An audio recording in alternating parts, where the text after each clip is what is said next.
रायरंगपुर विधानसभा निर्वाचन मंडलीर स्वाधीन विधायक प्रार्थी नारायण मुर्मूंक रायरंगपुर निकटस्थ दुबुला बेडाटाई थिबा निज बासभवन परिसर रे एक सांबादिक सम्मेलन अनुष्ठित हो जायछि। उक्त सांबादिक सम्मेलन रे से समस्त सांबादिक एवं निजर कर्मी मानक स्वागत जणाइबा परे से काहींकि विधायक प्रार्थी होइछन्ति से संबंध रे अवगत कइथिले। यह व्यतीत रायरंगपुर विधानसभा निर्वाचन मंडलीर विभिन्न समस्या संबंध में आलोचना करथिले। समस्या गुड़िक है गोरु मैसाणी ठारे विशाल लौह खनि थाई मध्य अंचल श्रमिक माने नियुक्ति न पाई दादन खटिबाकू जाउछन्ति। दीर्घ दिन हेब सुलेई पाट लौह खनि बंद रही जहा फल खनि प्रभावित बासिंदा बेरोजगार होई रहिछन्ति। रायरंगपुर उपखंड चिकित्सालयर भल चिकित्सक नथिबारु रोगी माने उत्तम चिकित्सा न पाई बारीपदास्थ PRM medical college and hospital को रेफर करा जाउछि। बामनघाटी उपखंड रे गमनागमन पाई मध्य सुविधा नहीं। एपरिक गौ मैसाणी बांगिरीपोसी और बादाम पहाड़ केन्दुझर को रेल संजोग करा जाउ नहीं। आदिवासी माने चाष करुथिबा जंगल जमी को तांकु टिकट प्रदान करा जाउ नहीं।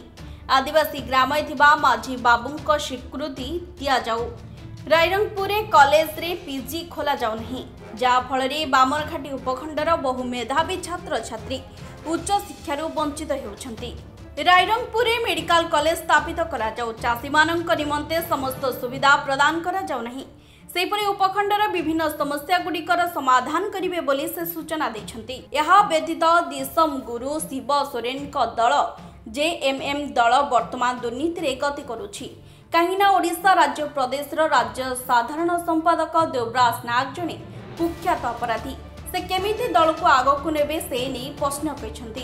ताकू तो कौन पटा देवा दरकार तांकू आमे गोटे कागज दरकार शिरोनामा दरकार किंतु आपणकर देखंतु आईन आसिला 2006 रे आज है 2024 18 वर्ष बीती गला आपणकर इलेक्शन आगु नाई आमे पटा दे दो 24 सुधा भी उन्हें गोटे गाँव में फॉरेस्ट राइट कमिटी जोटा हेबा कथा ये जाए भी गठन हो पारि नहीं। यहाँ है बहुत दुख भेरी भेरी अनफॉर्चुनेट थिंग। तेणुक आपणकर से आपणकर ए एरिया प्रति ताले सरकारंकर आपणकर उदासीन मनोभाव आमे जानिबा दरकार। मयूरभंज रायरंगपुर जितेंद्र कुमार अग्रवाल का रिपोर्ट विशेष खबर।